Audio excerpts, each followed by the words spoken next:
Assalamualaikum warahmatullahi wabarakatuh.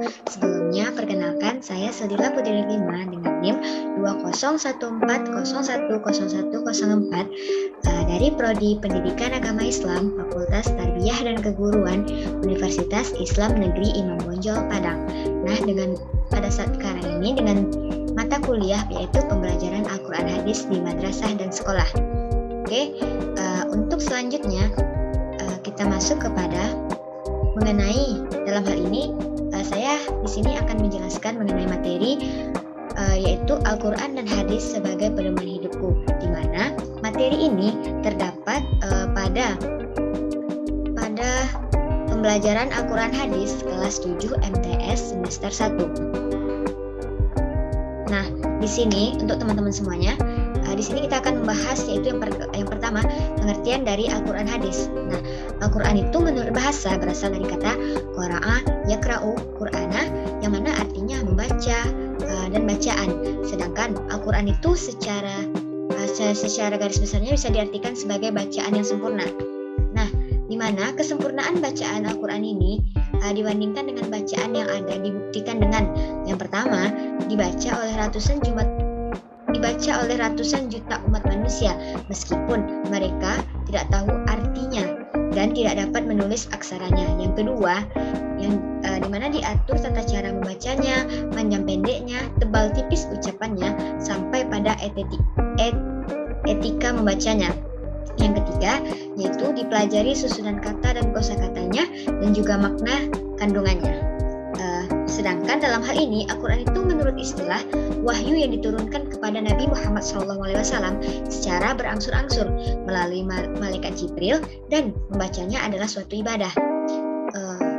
Dapat disimpulkan bahwasannya Al-Quran itu adalah kitab suci atau bukti yang kuat atas kerasulan Nabi Muhammad SAW, di mana keberadaannya itu hingga saat sekarang ini masih tetap terpelihara dengan baik, dan pemasyarakatannya itu dilakukan secara berantai dari satu generasi di generasi lain dengan tulisan maupun lisan. Nah, untuk dalam hal ini selain dari pengertian Al-Quran, kita masuk pada pengertian dari hadis. Pasti di sini teman-teman ada yang tahu atau belum gitu kan mengenai apa sih itu hadis gitu. Jadi di sini saya akan menjelaskan hadis itu bisa juga dimaknai dengan sunnah. Selain Al-Quran, pedoman utama bagi umat Islam itu adalah sunnah Nabi Muhammad SAW, di mana mengikuti sunnah Nabi merupakan bukti kecintaan kita kepada Allah, sebagaimana yang tertuang dalam firman Allah dalam Quran surah Ali Imran ayat 31 yang berbunyi, A'udzu billahi minasyaitonir rajim. Bismillahirrahmanirrahim. Qul in kuntum tuhibbunallaha fattabi'uni yuhibbukumullahu wa yaghfir lakum dzunubakum wallahu ghafurur rahim. Yang artinya, katakanlah Muhammad, jika kamu mencintai Allah, ikutilah aku. Niscaya Allah mencintaimu dan mengampuni dosa-dosamu. Allah Maha Pengampun lagi Maha Penyayang. Nah, sebagaimana yang telah dijelaskan, hadis itu bisa diartikan sebagai sunnah. Selain Al-Quran, pedoman bagi umat manusia adalah sunnah Nabi, yang mana hadis ini berasal dari kata hadasa yang berarti baru, peristiwa, mudah, perkataan, dan cerita. Sedangkan secara istilah, hadis ini merupakan segala sikap, perkataan, perbuatan, dan penetapan ataupun persetujuan yang juga dikenal dengan takrir dari Rasulullah SAW. Nah, sunnah Nabi ini direkam dalam hadis yang dihafalkan, disebarkan, dan ditradisikan oleh para sahabat, tabi'in, serta para ulama. Baik, untuk selanjutnya kita masuk kepada poin B, diantaranya yaitu mengenai keistimewaan dari Al-Quran. Nah, apa sih keistimewaan dari Al-Quran ini? Baik, untuk itu di sini sebagai pedoman hidup umat manusia, Al-Quran itu memiliki beberapa keistimewaan dan kelebihan dibandingkan kitab-kitab suci lainnya. Di antaranya, yang pertama, Al-Quran itu memuat ringkasan dari ajaran-ajaran yang pernah dimuat kitab-kitab suci sebelumnya seperti Taurat, Zabur, Injil, dan sebagainya. Yang kedua, Al-Quran itu memuat kalam-kalam Allah yang mana dijadikan pedoman hidup manusia sepanjang masa binasa, sehingga Al-Quran itu memang dikehendaki Allah untuk kekal.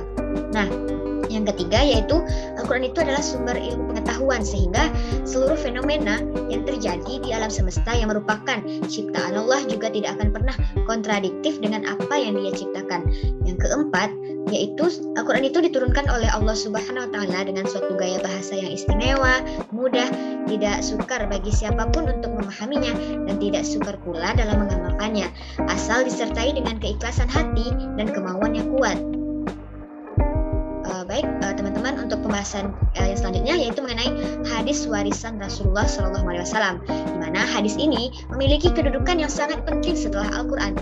Ilmu ini telah menjadi perhatian para ulama sejak awal perkembangan Islam hingga saat ini. Namun dalam perjalanannya hadis ini, Rasulullah itu pernah melarang para sahabat untuk mencatat hadis-hadis karena khawatir akan tercampur dengan ayat-ayat Al-Quran. Istilah lain yang identik dengan hadis ini seperti mana yang sebelum dikatakan dalam penjelasan sebelumnya, yaitu hadis itu identik dengan atau juga bisa dikenal dengan sunnah.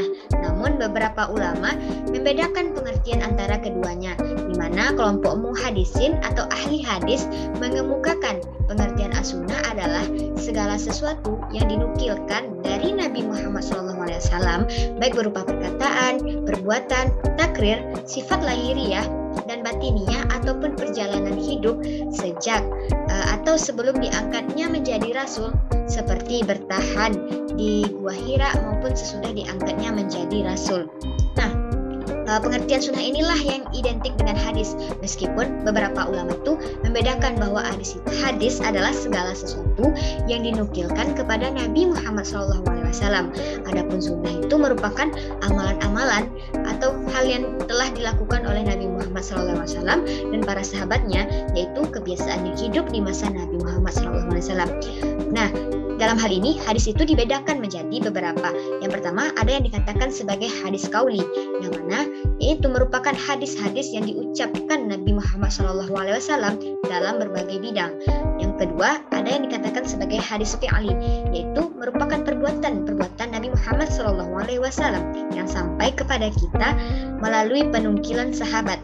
Nah, yang ketiga yaitu ada yang dikatakan sebagai hadis takriri, merupakan keadaan Nabi Muhammad SAW yang mendiamkan atau tidak berkomentar dan tidak pula menyanggah serta menyetujui apa yang dilakukan oleh para sahabatnya. Kita masuk ke pembahasan selanjutnya mengenai fungsi Al-Quran dan hadis, di mana Al-Quran dan hadis ini merupakan pedoman bagi umat manusia. Selain memiliki dari keistimewaan, hadis itu sebagai warisan untuk Rasulullah. Nah, untuk selanjutnya kita membahas mengenai apa aja fungsi dari Al-Quran dan hadis ini, di mana di antara fungsi Al-Quran itu secara garis besar ini dapat dikelompokkan dalam beberapa kelompok, yaitu yang pertama kita masuk pada fungsi Al-Quran secara umum, di mana Al-Quran itu sebagai sumber ajaran atau hukum Islam yang utama. Yang kedua, sebagai konfirmasi dan informasi terhadap hal-hal yang tidak dapat diketahui oleh akal. Nah, yang selanjutnya sebagai petunjuk umat manusia ke jalan yang lurus tentang berbagai hal, walaupun petunjuk tersebut terkadang bersifat umum yang menghendaki penjabaran dan perincian. Selanjutnya yang keempat, fungsi dari Al-Quran ini sebagai pengontrol dan pengoreksi terhadap ajaran-ajaran masa lalu seperti Injil, Zabur, dan Taurat. Selain itu kita masuk kepada mengenai dari fungsi hadis. Nah, adapun fungsi hadis ini secara umum merupakan sebagai sumber ajaran atau hukum Islam kedua setelah Al-Quran, dan hadis itu mempunyai peranan yang sangat penting terhadap keberadaan Al-Quran, karena sebagian ayat Al-Quran itu memang merupakan ayat-ayat yang membutuhkan penjelasan dan perincian. Oleh karena itu hadis memiliki fungsi atau memiliki peran, di antaranya mengukuhkan hukum yang sudah ada di dalam Al-Quran. Yang kedua yaitu merinci ayat Al-Quran yang masih bersifat global. Nah, yang ketiga, di mana hadis ini berfungsi sebagai menetapkan hukum yang belum ada terdapat di dalam Al-Quran. Yang keempat, yaitu membatasi keumuman ayat Al-Quran. Nah, Dari hal ini, mungkin sekian penjelasan saya. Semoga bermanfaat. Kurang dan lebih saya mohon maaf. Terima kasih. Wassalamualaikum warahmatullahi wabarakatuh. Bye-bye.